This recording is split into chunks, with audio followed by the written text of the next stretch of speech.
Hello नमस्कार, स्वागत है आप सभी का एक बार फिर से अपने YouTube चैनल बीपीएससी एक्सपर्ट में। और मैं हूं आपके साथ शुभम कुमार। कल हमने पदार्थ के सभी अवस्थाओं के बारे में हमने डिटेल में पढ़ा था और उसके कौन कौन से गुण होते हैं, उन सब में क्या अंतर है, हमने खूब अच्छे से पढ़ रखा है। आज की क्लास में हम देखेंगे कि क्या एक अवस्था से दूसरे अवस्था में पदार्थ का रूपांतरण हो सकता है क्या, तो और हो सकता है तो उस विधि को क्या बोलते हैं। इन्हीं सब बातों के बारे में आज बात करने वाले हैं। ठीक है, आइए स्टार्ट करते हैं। और टॉपिक का नाम क्या है कि पदार्थ की अवस्थाओं का रूपांतरण। ठीक है, पदार्थ की अवस्थाओं का रूपांतरण आज हम लोग देखने वाले हैं। ठीक है, चलिए। तो आपको इसके लिए अपने दिमाग में एक कोई ना कोई फिक्स एग्जाम्पल लेना पड़ेगा। मैं इसके लिए आपको सजेस्ट करता हूँ कि आप पानी को ले लीजिए। ठीक है, अब पानी है तो पानी को क्या आप ठोस, अब पानी जो है इन जनरल वो लिक्विड अवस्था में रहती है, द्रव अवस्था में। ठीक है, ये द्रव अवस्था में होती है। ठीक है, ये जो आपको यहाँ पे दिख रहा है ये द्रव अवस्था में। ठीक है, क्या इसको हम ठोस अवस्था में ला सकते हैं क्या? तो आंसर है हाँ, ला सकते हैं। उसी को तो वो बर्फ बोलते हैं। ठीक है, बहुत सारे लोग इस बर्फ का यूज भी किए होंगे अलग अलग कारणों से। ठीक है, चलिए। अच्छा, अगर हम पूछें कि क्या पानी को भाप के रूप में यानी गैस के रूप में कन्वर्ट किया जा सकता है क्या, तो आप बोलेंगे हाँ हाँ बिल्कुल। अगर इसको हम गर्म करते हैं तो आप यहाँ जो दिख रहा है इसमें भी कन्वर्ट हो जाता है। हालांकि अभी के समय में आपके मुंह से भी कुछ इस प्रकार, ये जो इधर पे आपको सामने दिख रहा है, ऐसा कुछ आपके मुंह से भी निकल रहा होगा। ठीक है, अगर अभी जो हम वीडियो रिकॉर्ड कर रहे हैं ये ठंडे का दिन है तो इस समय में तो ऐसा होना स्वाभाविक है। ठीक है, चलिए। तो मतलब ये है कि हम इस बात को मानते तो हैं कि पदार्थ का एक अवस्था से दूसरे अवस्था में परिवर्तन हो सकता है। ठीक है, चलिए इसी चीज को अभी हम फटाफट देख लेंगे। ठीक, एक सेकंड थोड़ा हमको समय दीजिए, हम जो है इसको फुल स्क्रीन में कर लेते हैं। चलिए आइए। ठीक है, चलिए। अब देखिए, अगर हम द्रव अवस्था से, अब दिमाग में आप एक एग्जांपल सेट कर लिए पानी का, तो अगर हम पानी को द्रव अवस्था से ठोस अवस्था में लाते हैं तो कर क्या रहे हैं? हीम बना रहे हैं। अरे बर्फ को हीम ही तो बोलते हैं, संस्कृत में अगर बोला जाए तो हीम ही बोलते हैं। तो उसको क्या बोलते हैं? हीमीकरण। ठीक है, उसको क्या बोलते हैं? हीमीकरण। और इंग्लिश में बोलते हैं फ्रीजिंग। क्या बोलते हैं? फ्रीजिंग। फ्रीजिंग। ठीक है, क्योंकि हिंदी में पढ़ा रहे थे इसलिए हम सब कुछ इसको कंटेंट को ज़्यादातर हिंदी में लिखे हुए हैं। ठीक है, अच्छा, अगर हमको उसी ठोस को अगर द्रव अवस्था में बदलना हो, ठीक है, यही ठोस है, इसको ना हम द्रव में बदलना चाहते हैं। ठीक है, आपके साथ ऐसा कभी हुआ है क्या? अगर आपके दिमाग में कोई एग्जांपल आए तो आप बोलेंगे हाँ सर, आइसक्रीम खाते हैं, ठीक है, और थोड़ा देर अगर बच जाता है, ऐसे तो गलना है ही, उसको गला के खाना ही है, पर अगर गल जाता है तब तो बड़ा अफसोस होता है कि बिना खाए और वो ठोस अवस्था से द्रव अवस्था में आ गया। इसको हिंदी में गलन कहते हैं और इंग्लिश में इसको क्या बोलते हैं? तो मेल्टिंग कहते हैं सर, मेल्टिंग बोलते हैं, मेल्टिंग बोलते हैं, मेल्ट हो जाना। ठीक है, क्या जो कोई एक पदार्थ द्रव अवस्था से गैस अवस्था में भी आ सकता है क्या? तो बिल्कुल आ सकता है। ये आप देख लीजिए, मतलब जल जो है वो जल अपने आप में खुद द्रव अवस्था में से यहाँ पे गैस अवस्था में आ गया है।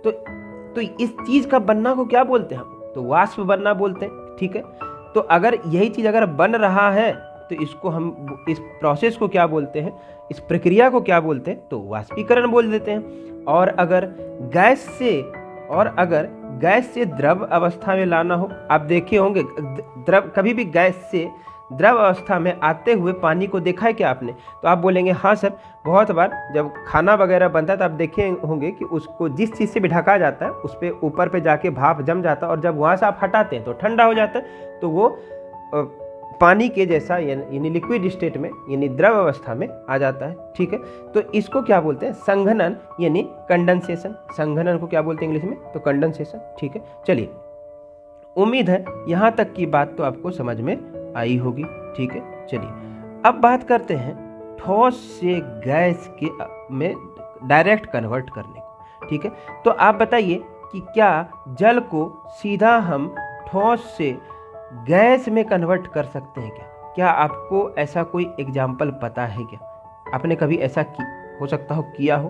तो आपको अगर आप देखेंगे कि अगर आप कुछ भी कर लें, आप बर्फ को सीधा गैस अवस्था में नहीं ले जा सकते हैं, आप ठोस को द्रव अवस्था में लेके आपको जाना ही पड़ेगा, तभी वो गैस से बनेगा। ठीक है, एक बार पहले कॉन्सेप्ट समझ लेते हैं, फिर आपको तुरंत हम इसका एग्जाम्पल देंगे। ठीक है, देखिएगा, अगर कोई भी पदार्थ सीधा ठोस अवस्था से सीधा गैस अवस्था में बदल जाए, या कोई गैस सीधा बिना द्रव अवस्था में आए सीधा ठोस बन जाए, तो इस प्रक्रिया को अगर ठोस से अगर गैस में आ रहा है, ये वाला ठोस से गैस में आ रहा है, तो इसको बोलते हैं सब्लिमेशन, यानी इसको सब्लिमेशन भी लोग बोलते हैं, और हिंदी में बोलते हैं ऊर्ध्वपातन। क्या बोलते हैं इसको?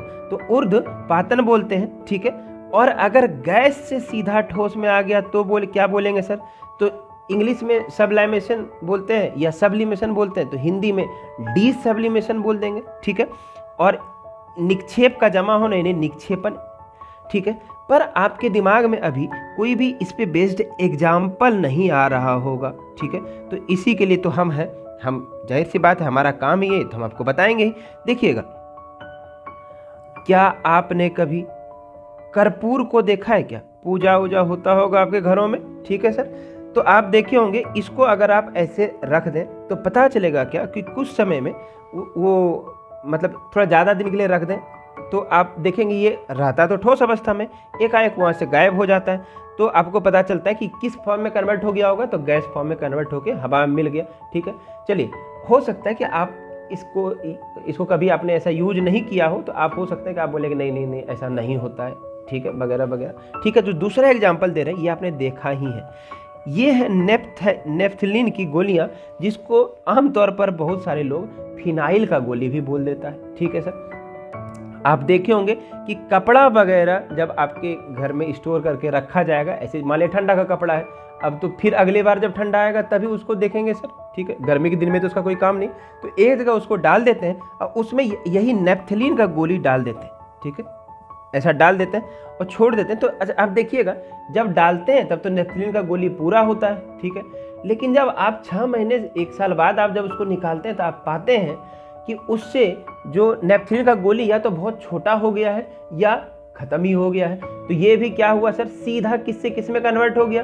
तो ठोस से सीधा गैस में कन्वर्ट हो गया। ठीक है, चलिए, ये जो आपको यहाँ पे दिख रहा है, इसको सूखा बर्फ बोलते हैं, ड्राई आइस बोलते हैं।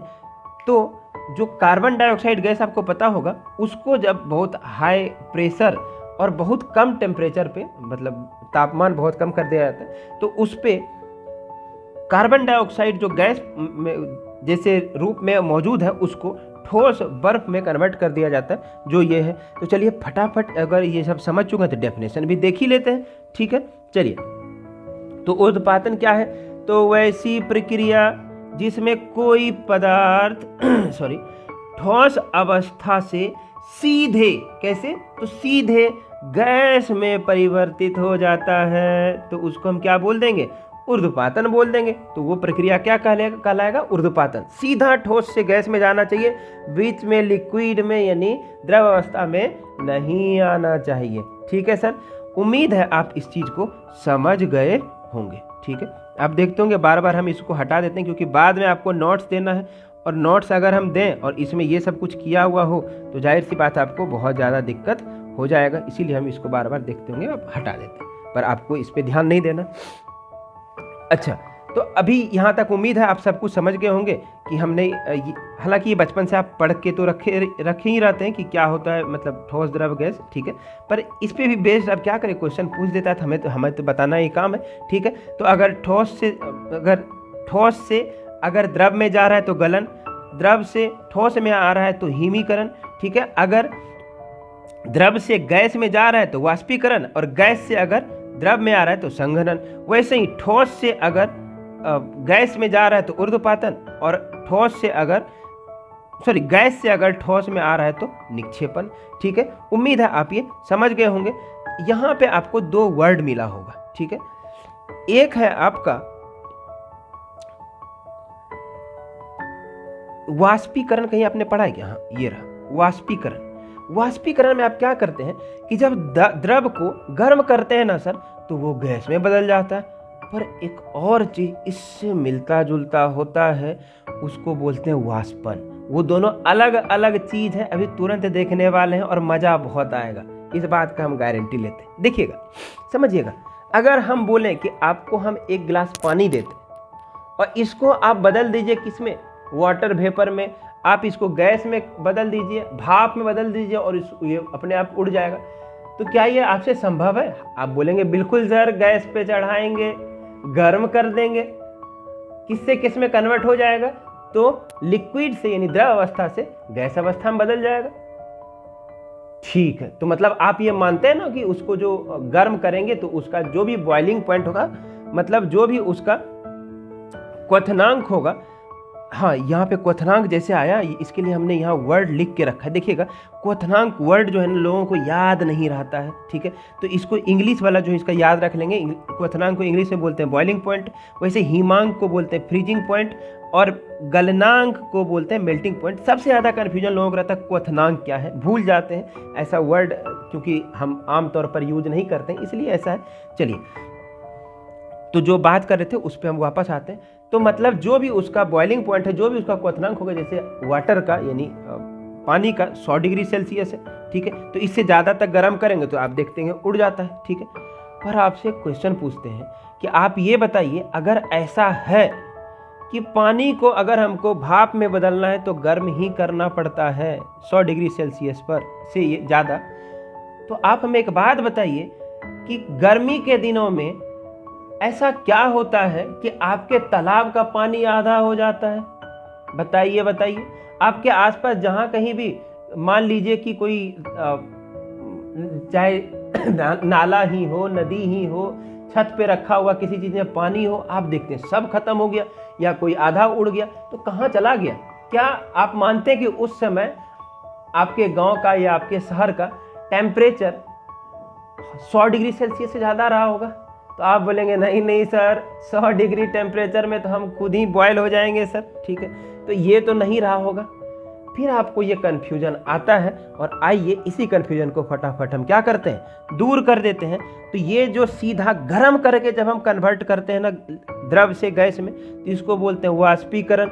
पर बिना गर्म किए अगर हम द्रव से गैस में कन्वर्ट कर देते हैं तो उसको वाष्पीकरण नहीं कहते, उसको वाष्पन कहते हैं। तो आइए फटाफट देख लेते हैं। आइए, ये रहा आपके सामने स्क्रीन पर, देखिए, वैसी घटना, ठीक है, वैसी घटना जब कौन, तो द्रव बिना अपने क्वथनांक पर यानी बिना अपने बॉइलिंग पॉइंट पे गए ही, ठीक है, बॉइलिंग पॉइंट से पहले ही, ठीक है, किसी भी तापमान पर वाष्प में बदल जाता है, वाष्प में रूपांतरित हो जाता है। तो इस प्रक्रिया को क्या बोलते हैं, वाष्पन।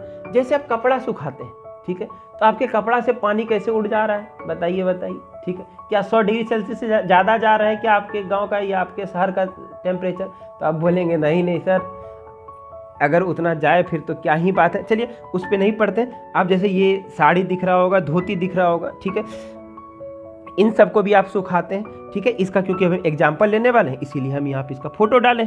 देखिएगा, अब वाष्पन ऐसा क्या क्या चीज़ है जिससे आप वाष्पन की प्रक्रिया को बढ़ा या घटा सकते हैं। एग्जाम्पल दिमाग में कपड़ा ले लीजिए, अगर शर्ट ले लीजिए या कोई साड़ी ले लीजिए, धोती लीजिए, आपका जीन्स लीजिए, जो मर्जी वो लीजिए, ठीक है। चलिए आप बताइएगा कि कपड़ा सुखाना है, हमको जल्दी सुखाना है, तो उसी हिसाब से आप सोचिएगा, आप बताइएगा, कपड़ा साफ किए, साफ करके उसको अच्छे से निचोड़ के रख दिए और उसको फैलाए नहीं, तो क्या आप बताइएगा कि आपका कपड़ा जल्दी सूखेगा क्या? आप बोलेंगे नहीं नहीं सर, क्या बात है, बोलते उसको अच्छे से हमको फैलाना पड़ता है तभी वो सूख पाता है। तो आप ये मानते हैं कि उसका जो क्षेत्रफल है, पृष्ठ क्षेत्रफल है, उसको हमको बड़ा करना पड़ता है, तभी जो है वाष्पन जो है अच्छे से यानी आसानी से होता है। तो एक तो ये हो गया। दूसरा क्या है, आप देखते होंगे कि अगर ठंडा का दिन है, बरसात का दिन है, उस समय पे आप देखेंगे कि गर्मी के दिनों के मुताबिक उस समय पे कपड़ा सूखने में दिक्कत आता है, इस बात को तो आप मानेंगे ही, ठीक है। तो तापमान भी एक बहुत बड़ा फैक्टर है, ठीक है। तापमान जितना ज़्यादा रहेगा उतना जल्दी वाष्पन तो हो ही जाएगा, ठीक है। चलिए, हवा का गति, क्या आप इस बात को नहीं मानेंगे क्या कि अगर जिस दिन हवा ज़्यादा चलेगा, ठीक है, उस दिन आपका कपड़ा जल्दी सूख जाता है, मतलब उस दिन क्या होता है, तो वाष्पन ज़्यादा तेज होता है, ठीक है। वैसे ही है आर्द्रता, ठीक है। आर्द्रता का अगर बात किया जाए तो आर्द्रता जैसे देखिएगा, जो अगर बात करें बारिश होता है ना, तो बारिश होने के बाद हवा में क्या होता है, थोड़ा नमी आ जाता है, ठीक है। आप देखेंगे उस समय जब आप बरसात के दिन में जब आप कपड़ा सुखाएंगे ना, तो देखिएगा जल्दी सूखता नहीं है, और 2-3 दिन तक अगर आपका सूखा नहीं ना, तो एक गंदा सा स्मेल आने लगता है, ठीक है। ऐसा होता ही होगा, आपके साथ भी कई बार हुआ होगा, तो आप इस बात को मानेंगे तो जरूर, ठीक है। चलिए, आइए बात कर रहे थे किसका, आर्द्रता का।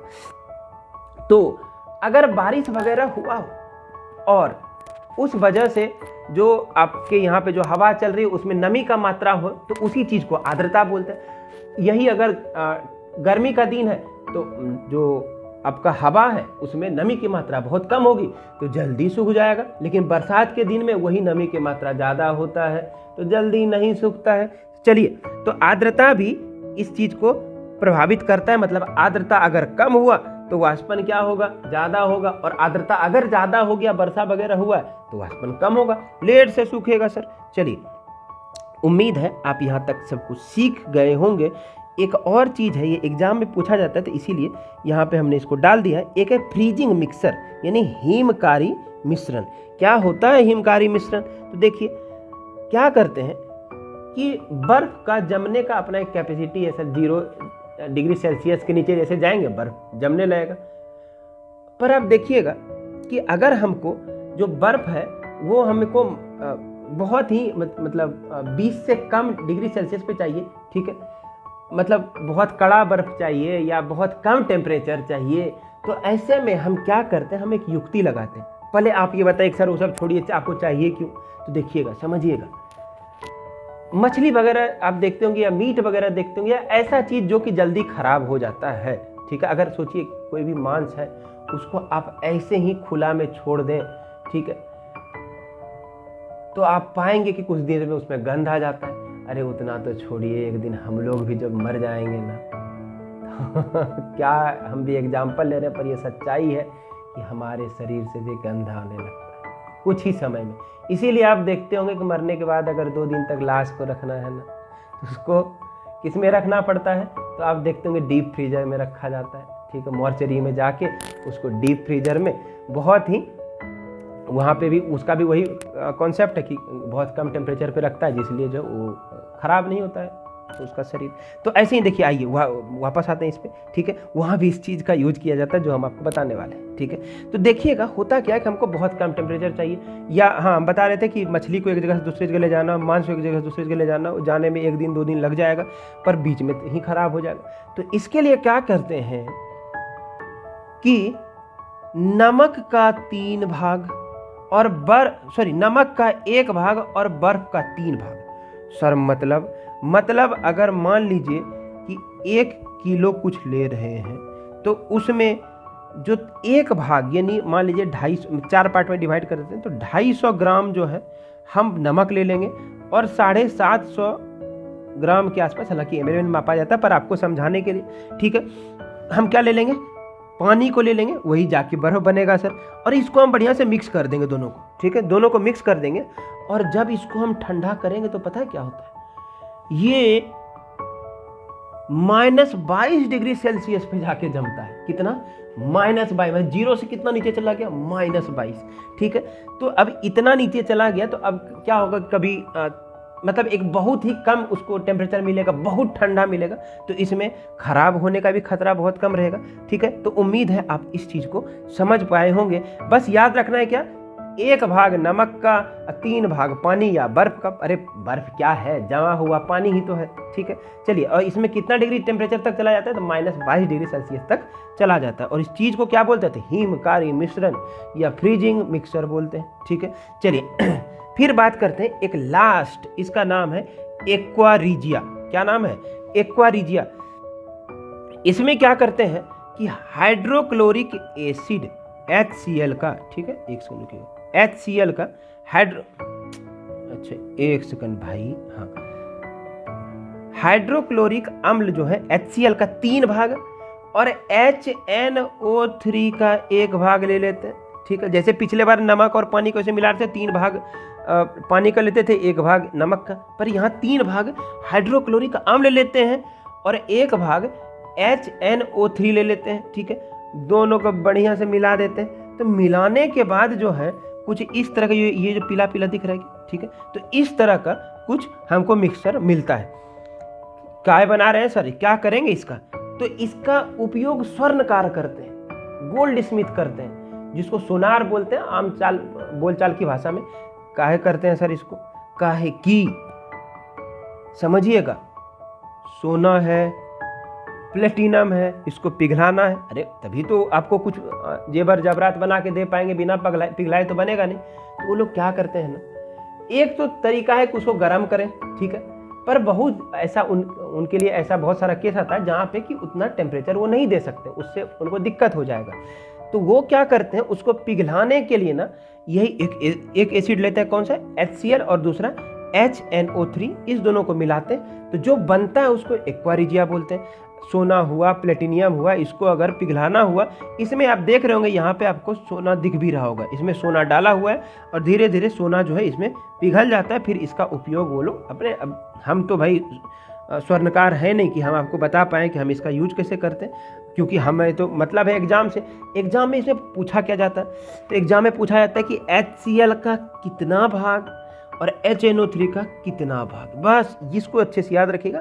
थोड़ा एक्स्ट्रा इन्फॉर्मेशन के लिए क्या क्या पिघलाते हैं, तो सोना, प्लेटिनियम वगैरह को, ठीक है, कौन यूज करता है? स्वर्णकार यूज करता है, बस इतना याद रखना, ठीक है। जब हम कल मिलेंगे तो हम इससे आगे बात करेंगे, और ये जैसे चैप्टर खत्म होगा तो हम इस पर ढेर सारा क्वेश्चन करेंगे, बढ़िया से घटना चक्र पूरा करेंगे। फिर आपको लगेगा अरे सर ये सब जो हम पढ़े हैं ना, इस पे बेट सारा क्वेश्चन बन जाता है, एक भी क्वेश्चन नहीं छूट रहा, फिर आपको असली में मजा आएगा, ठीक है। चलिए, तो आज के लिए इतना काफ़ी है, मिलते हैं नेक्स्ट क्लास में। Thank you everyone, may God bless you, ठीक है। खूब मस्ती कीजिए और खूब पढ़ाई कीजिए, खुश रहिए।